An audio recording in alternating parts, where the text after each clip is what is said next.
That ain't gonna polish out, is it? It gets a lot worse. Oh dear.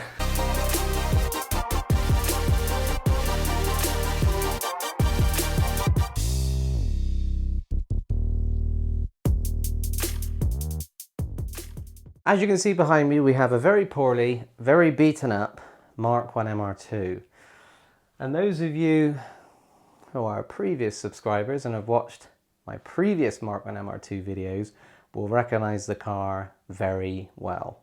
Now, before we take a look at the car in a little bit more detail and see just how bad it really is and whether it can be saved, let's just rewind the clock 18 months, maybe 2 years. This car had been outside, unloved, neglected, and was extremely rusty and didn't run, and it had been outside for 12 years. It's local to me. I knocked on the guy's door and I said, I want to buy that car, I want to restore it, it's worth saving. And over a period of about 6 months, I did everything that was needed to take the car from rust to MOT worthy on the road. And we had great fun doing it. A lot of it was done with me mates, Rich and John, and it was great fun. And you guys come along for the ride as well, which was great.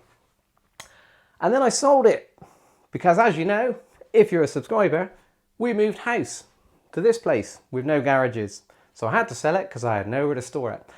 Now, I sold the car to a father and daughter, and they were going to take the car on to the next stage and make it, you know, more presentable and nicer and modify it and do whatever they wanted to do, and they were going to do it together. However, a month into their ownership or so, the daughter, younger girl, kind of 18, 19, I believe at the time, took the rear-wheel drive MR2 out in the dark and in the wet. And she had a bit of a boo-boo, and she had a bit of a collision with a barrier, and she went down a grass verge, and by the looks of it, she hit many trees on the way down. And that's the condition the car is in now. Now, the main thing is, she is safe and she is okay. And I'm not angry in any single way because it's just a car. It's a piece of metal. I restored it. I saved it. She unrestored it. But it's cool. I'm not angry. It doesn't bother me whatsoever. However, when it popped up on Facebook a few months ago, I said, I need to buy that back because I need to be the one, I feel, that makes the decision as to whether it lives on or whether it dies. So to find out whether it can live on or whether it dies, let's go and take a look at the car in a little bit more detail.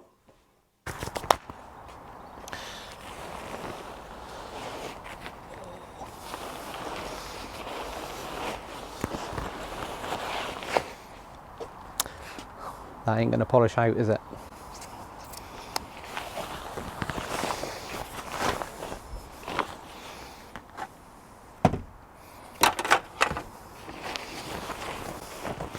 It gets a lot worse. A lot. Right, we'll start at the back. Rear panel, bent inwards, downwards, flat tire. Tire should be about here, center line is here, tucked in and bent. Sill, bent. Boot lid, wow, done shut. Bonnet, savable.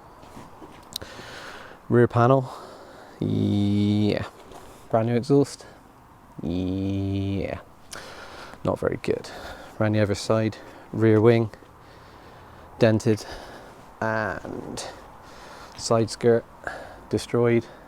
Door intact. Probably the only panel that is. Front wing, wow, not the best.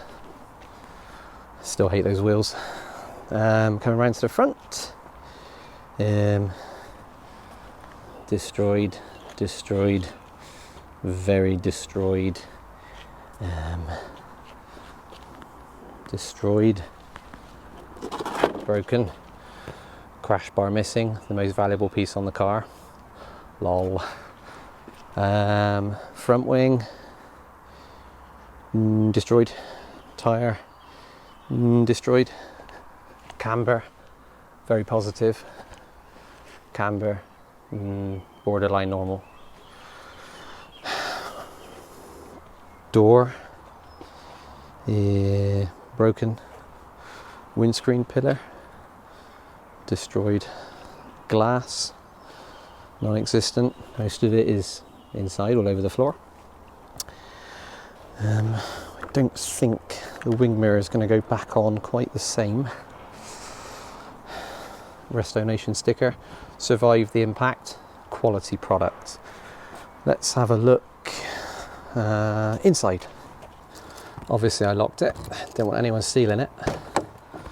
That would be a real shame. Oh, Resto Nation sticker, also survived, quality sticker. Right, I have to move some stuff, bear with me. Interesting, the car came back with no bonnet and 2 boot lids. Don't ask. Inside it's a bit of an environment, I suppose, full of glass, bits of missing trim, and well, you know, oh, sharp. It's well, sort of full of mess, isn't it, really? Rear panel, which obviously was rusty and I cut off in the old restoration. They must have sourced a non-rusty one. It also came with a massive bag of screws where everything got taken apart, and well, you know, I'm assuming it is on the way to being broken for parts. Dented dashboard, still looking good. Bonnet prop, don't need it, the car is so bent it stays up on its own. Get in there. Now that was a month's worth of work and I enjoyed every minute of it, but even that looks tatty now, doesn't it? But will she run? Yeah.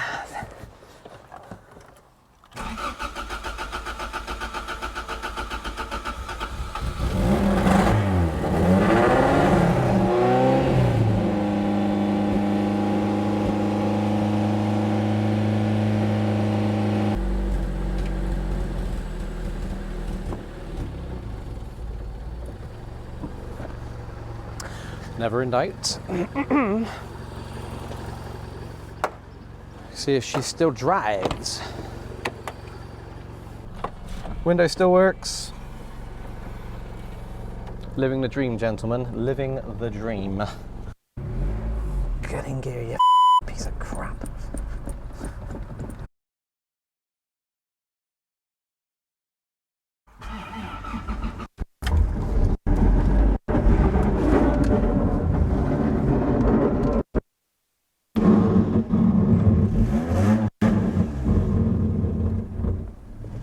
Nice work.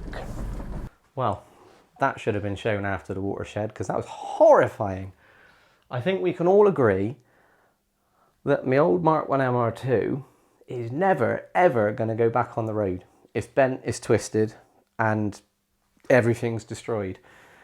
But we have a plan for it to live on. And by we, I mean me and Mr. Neil Jones. Now, a little bit of backstory on Mr. Jones. If you're into Mark 1 MR2s, you've probably dealt with him. He owns nearly 90 Mark 1 MR2s and he breaks them for a living. If you need a part for your Mark 1, he's got it. He's based in England. Well, technically he called himself Welsh. He's based in Wales, just over the border. But he will ship parts anywhere in the world. Mark 1A, Mark 1B, he does the stripe kits for them, he'll sell you an engine, he'll sell you a screw, he'll sell you a rivet, he'll sell you anything. And all reasonable prices. And like I say, he'll ship anywhere in the world. So, that car has only got one good bit left on it, and that is the engine and the gearbox. And Mr. Jones has got a very rare black AW11 Mark 1 MR2, and it needs an engine and gearbox, and a bit of restoration and a recommission.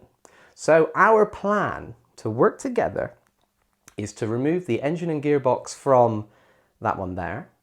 Neil will then arrive with his trailer with the black one on the back, all going well. He will unload the black one.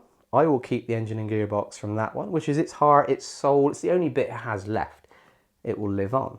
He will take the white one away, put it in his little graveyard, sell the few little bits remaining that aren't completely bent and twisted and destroyed. And then I will put the engine and the gearbox in the black one and maybe even restore it and get it back on the road.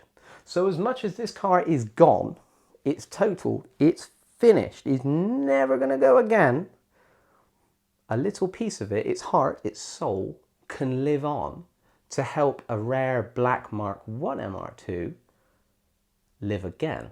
And I think that's a pretty cool thing. Now, as you know, as you can see, I've got a bit of groundwork done, but I have no garages. So it's going to be a little bit of a while, but when those garages are built, it's going to be one of the first ones in there. I say first ones because I do have a few plans. I do have a few little things up my sleeve, and it is all going to get very exciting. So that is coming soon. And also everybody on Facebook and Instagram that guessed, what did we have? We had guesses of Fords and Nobles, and I think 1 or 2 of the many people that guessed correct Mark 1 MR2. So hats off to you. As much as it did look like something a little bit more modified because the boot lid was up in the air and it had no bonnet on it, and it was in a right mess. But you all got it wrong. You should be very ashamed of yourself, guys. I thought you were true enthusiasts. But like I say, back to the original point, that is coming soon. Once we have garages, it's all going to get very good. And also links in the description to Neil Jones, because if you need parts for your Mark 1 MR2, you'd be silly to use anyone else. He's a wonderful guy, he's easy to deal with, and he's going to be involved in the resurrection, kind of, the saving of parts of this car into the restoration of a rare Mark 1 MR2 to go back on the road. Thanks for watching, guys. I will see you soon.